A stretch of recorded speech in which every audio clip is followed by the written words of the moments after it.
Elon Musk और NASA ने फैसला किया है कि वो जल्द ही वीनस को इंसानों के रहने लायक बना देंगे। वीनस का एटमॉस्फेयर और ग्रेविटी अर्थ से इतनी ज्यादा मैच करती है कि अगर सब कुछ ठीक रहा तो मार्स से पहले वीनस पर इंसानों का बसेरा होगा। इतना ही नहीं, वीनस का टेम्परेचर भी करीब अर्थ जितना ही है। ऐसे में कोई बड़ी बात नहीं है कि अगले कुछ सालों में ह्यूमंस मल्टीपल प्लैनेट स्पीशीज बन जाएं। तो आइए ये जानने की कोशिश करते हैं कि वीनस पर किस तरह से इंसानी बस्ती बसाई जाएगी और कितने समय में इंसान इस ग्रह पर रहना शुरू कर देंगे।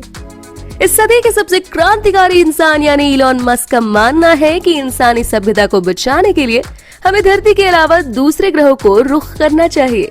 हमें दूसरे ग्रहों पर भी जीवन की तलाश करनी चाहिए। ऐसा करके ही हम इंसानी सभ्यता को बचा पाएंगे और इसकी शुरुआत मार्स से की जाएगी।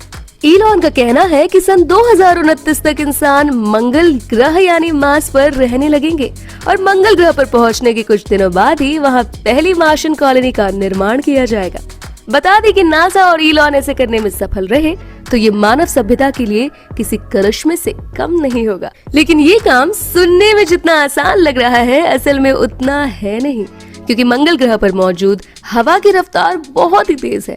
हवा की इस रफ्तार के चलते डस्ट पार्टिकल्स सोलर पैनल्स को पूरी तरह से नुकसान पहुंचा सकते हैं और हवा की वजह से धूल के छोटे छोटे कण किसी इंसान की भी जान ले सकते हैं। इसका छोटा सा नमूना नासा के द्वारा दिखाई गई 2022 की एक तस्वीर में देखने को मिला। इस तस्वीर में साफ देखा जा सकता है कि किस तरह से मंगल ग्रह की सतह पर मौजूद धूल के कणों ने क्यूरियोसिटी रोवर्स के टायर्स को बुरी तरह से नुकसान पहुंचाया था और टायर्स फट गए थे। धूल के मोटे मोटे जानलेवा कणों के अलावा मंगल ग्रह का तापमान भी काफी ज्यादा ठंडा और जानलेवा माना जाता है। बता दें कि मंगल ग्रह पर हर वक्त -60 डिग्रीज या उससे भी कम तापमान रहता है। ऐसे में अगर कोई इंसान मंगल ग्रह की सतह पर बिना किसी प्रोटेक्शन के उतरता है तो वो इंसान चंद ही सेकंड्स के अंदर आइस क्यूब में बदल जाएगा। अब आप खुद ही अंदाजा लगा सकते हैं कि मंगल ग्रह का तापमान कितना ज्यादा ठंडा है। इतना ही नहीं, इस ग्रह के मैग्नेटिक फील्ड भी काफी ज्यादा कमजोर है और माना जाता है कि इस ग्रह का तापमान धरती की तुलना में करीब 100 गुना ज्यादा थिन है। मतलब आप इस ग्रह पर मौजूद खतरनाक कॉस्मिक रेडिएशन से खुद का बचाव नहीं कर सकते। साथ ही इस ग्रह पर आपको सांस लेने की भी दिक्कत होगी। बता दें कि मंगल ग्रह पर मौजूद कार्बन डाइऑक्साइड, नाइट्रोजन और दूसरी गैसेस एक इंसान के लिए इतनी ज्यादा खतरनाक साबित हो सकती है कि उसकी जान भी जा सकती है। लेकिन शुक्र है मॉडर्न टेक्नोलॉजी का, जिसकी मदद से ऊपर बताई गई सभी कमियों को फिक्स किया जा सकता है। खैर, यहाँ तक तो सब कुछ ठीक था, लेकिन अभी हाल ही में पता चला है कि मंगल ग्रह की ग्रेविटी हमारे ग्रह की तुलना में करीब 3 गुना कम है। ऐसे में अगर आने वाले समय में कोई इंसान धरती को छोड़कर मंगल ग्रह पर रहने की सोचता है तो उसे हर दिन कुछ घंटे एक्सरसाइज करनी पड़ेगी। इतनी सारी खामियों के बाद भी इलॉन मस्क ने कई सालों पहले से ही लोगों को मंगल ग्रह पर भेजने और वहां पर बसने का मन बना लिया है। खैर, हमने ये तो जान लिया कि मंगल ग्रह पर जाने पर हमें किस किस तरह की दिक्कतों का सामना करना पड़ सकता है, पर अब हम ये जानेंगे कि आखिर कोई इंसान इस ग्रह पर कैसे पहुंचेगा। धरती से मंगल की दूरी 225 मिलियन किलोमीटर के करीब है। यानी अगर आप 112 किलोमीटर प्रति घंटे की रफ्तार से गाड़ी चलाते हुए मंगल ग्रह पर जाएं, तो आपको धरती से मंगल ग्रह पर पहुंचने में करीब 223 सालों का समय लग जाएगा। माना जाता है कि ऑर्बिटल चेंजेस के चलते हर कुछ सालों में एक सिचुएशन ऐसे भी बनती है कि एक अर्थ और मार्स के बीच की दूरी मात्र 62 मिलियन किलोमीटर के करीब रह जाती है।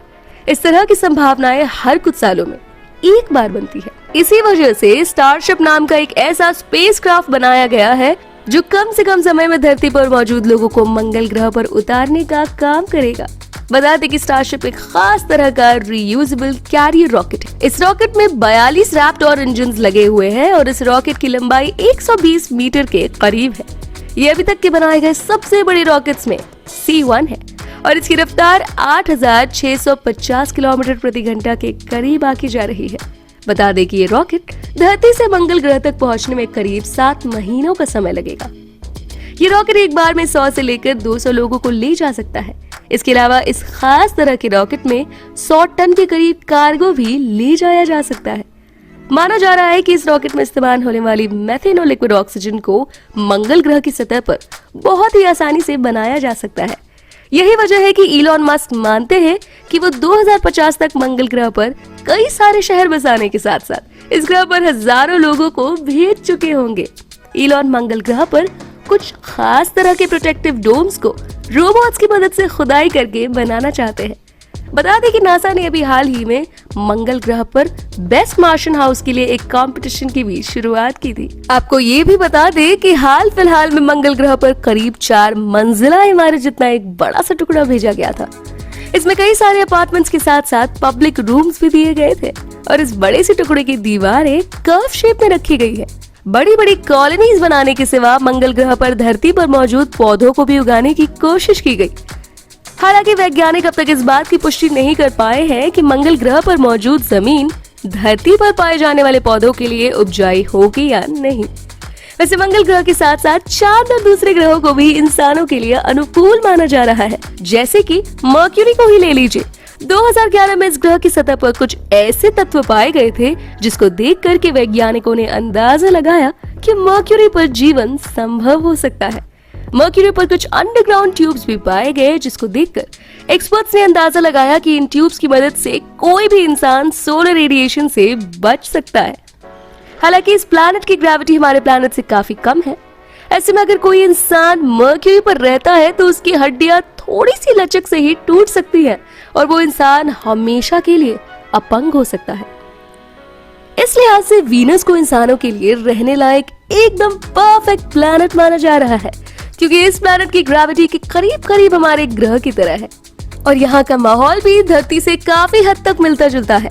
और यही वजह है कि नासा ने काफी समय पहले ही वीनस पर हाई एल्टीट्यूड वीनस कॉन्सेप्ट नाम का ऑपरेशन चलाना शुरू कर दिया है। नासा ने अर्थ से वीनस पर जाने के लिए एक खास तरह की शिप को बनाने की भी घोषणा कर दी है। करीब 129 मीटर बड़े शिप की ऊंचाई 34 मीटर के करीब आंकी जा रही है। वीनस को इंसानों के रहने लायक ग्रह इसलिए भी माना जा रहा है क्योंकि यह ग्रह सूरज से काफी करीब है और इसी वजह से सोलर एनर्जी की भी रिक्वायरमेंट पूरी होती रहेगी। अगर आपको हमारा ये वीडियो पसंद आया हो तो लाइक करें और अपने व्यूज को कमेंट में लिखना ना भूलें।